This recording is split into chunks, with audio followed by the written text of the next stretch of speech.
Welcome, ladies and gentlemen, to my new video where we are going to be going over my top 5 tips that I think every single Gangplank player needs to know. Now, my goal behind this video is to make you a better League of Legends player, as well as to give you a better understanding of the champion as a whole. I have timestamps at every single point of this video if you want to skip this intro or if you want to skip a certain tip, as well as the bar is going to be segmented down below, the scrolling bar, so you can go to a certain tip if a certain one interests you over the other ones, or if you already have a good understanding of what I am trying to cover. If you want to contact me directly, you can comment down below, as well as I'm going to have a pinned comment that is going to have a link to my Discord where you can send me any direct messages, or you can just ping me over there if you want to discuss builds or certain champions, or maybe go over some things that you are struggling a bit with. I'd love to try and help out people climb a little bit in this. So I am a bit limited with this format, only doing 5 tips because I don't want these videos to run too long. So if you've played a lot of Gangplank yourself, I'd love to hear your thoughts down below. Now, finally, with this video, it is going to be generally for lower elo players and intermediate players, maybe people stuck in bronze, iron, silver, gold, some of those lower elos. If you are looking for more higher level content that is really aimed towards helping you improve as a player, I heavily recommend this YouTuber and Twitch streamer Solar Baka. He plays a very mean Gangplank. I've watched a lot of his videos. He plays at a really high elo. He's playing against TF Blade. He's been coached by LS, and he has a lot of really interesting builds, and he has just some of the cleanest combos that I've ever seen. So make sure to go over there if that is what you are looking for. So with all that out of the way, let's jump into tip number 1. All right, and jumping into tip number 1 for Gangplank, let's talk about the most important thing, and that is the laning phase. You really need to dominate this laning phase because of your range potential for harass and your ability to just get a lot of extra gold from minions, as well as your ability to scale really heavily with a large amount of resources. You want to put yourself in the best position possible and your enemy in the most vulnerable position possible. This is achieved by freezing the wave and getting a wave stacked up right here where it is out of tower range and where your enemy laner is hyper extended. And it's going to be the reverse on this side. You would want the minion wave to freeze about there and have the enemy pushed all the way up there. So because of Gangplank's play and how well he scales, similar to something like a Kale and a Nasus, you are going to be the center of a lot of attention. You are going to get ganks quite heavily. So putting yourself in a really defensive position where you can defend yourself from tower dives with the powder cake and your ultimate and your remove scurvy, it is going to be a very delicate balancing act.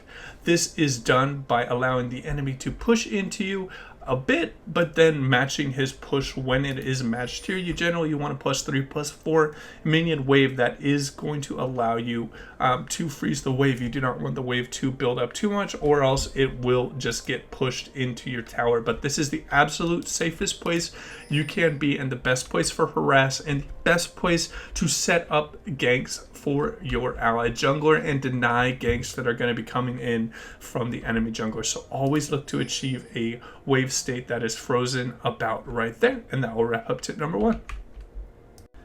All right, and jumping into tip number 2 with Gangplank, I want to talk about the most important and key thing to understand with Gangplank is your ability to control distance extremely well. He has several movement speed increases that are going to be in his kit. With his passive, after you destroy a barrel, you get increased movement speed, as well as when you have your fade, you are going to get more movement speed after hitting an enemy target. Next up, we have his multitude of slows coming out of first his barrel going up to 80% for 2 seconds, as well as his ultimate is going to provide a really nice slow. So how we can look to use this to our advantage when playing Gangplank, and what really is going to separate the rather poor Gangplank players from the really good ones is their ability to control distance. You always want to be sitting on a barrel when playing Gangplank, because this is going to allow you to really branch out and do one of 2 things. It is going to allow you to close distance on a gank, slow the enemy, and chase them down the lane with your pretty decent consistent damage is going to come out of your barrels in your queue.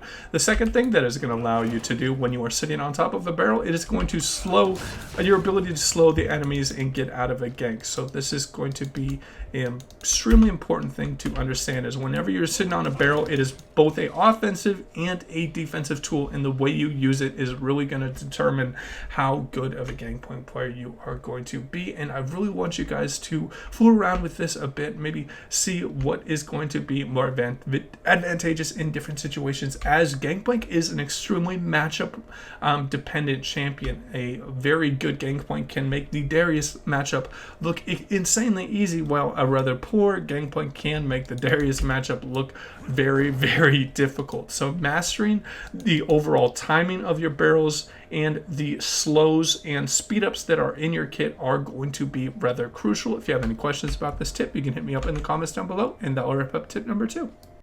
All right, and jumping into tip number 3 for Gangplank, I'm going to give you guys 3 different tips that revolve around the barrels. First up, maximizing the amount of travel time on your Q parlay is going to give you the maximum amount of time to place barrels when you are doing the quick 1 part. So doing a Q from right here, doing a Q from about max range and throwing it out right there is going to give you a little bit more time to get off those really quick combos that might be a little bit harder for some of the not that well talented with the mechanical outplays. The second thing that you can look to do with combos is to do your Q input from out of range, so it gives you a lot of time to only focus on your E. I'm going to be doing this Q from out of range, and then as soon as I get in range, I'm going to be placing my E. The third thing that you can focus on with your barrel combos is waiting for the audio cue of your click that comes out of your parlay. So as soon as you hear that cue click, you can press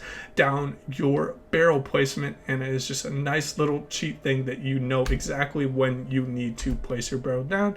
So, do a cue from outside of range. We're going to be at maximum range, having the maximum amount of travel time that is going to be on the Q parlay, and we wait for the click and get the 3 part right there. So those are my 3 tips for helping you guys out with the different barrel combos, and that will wrap up this tip. All right, and jumping into tip number 4 with Gangplank, I think that every single new player, or every single player that's maybe struggling with carrying Gangplank and maybe struggling in a little bit lower elo, they need to jump into the practice tool as soon as possible and really just get the timing down of your barrel. It changes at 3 different times. It changes at level 1 barrels, and then level 7 barrels, and level 13 barrels. So how you want to look to practice this is just by getting it as soon as it jumps down to the 1 health bar, and then throwing out your Q or your auto ability when you know that it is about to go out. So you would level up to 1. You go up to +7 before 13. And just really get used to all of these timings when you are playing Gangplank, as it is going to allow you to get to the barrels before the enemy, because there are going to be people that have played Gangplank before and know how important your barrels are, and have a pretty good idea of when your timings are, and then compound that with champions that have a very quick auto attack reset. Something like Lucian comes to mind with the double tap. They can really take out your barrels quite quickly. Having a good understanding and being better at that is really going to separate you out in the different games when playing Gangplank. And that will wrap up tip number 4.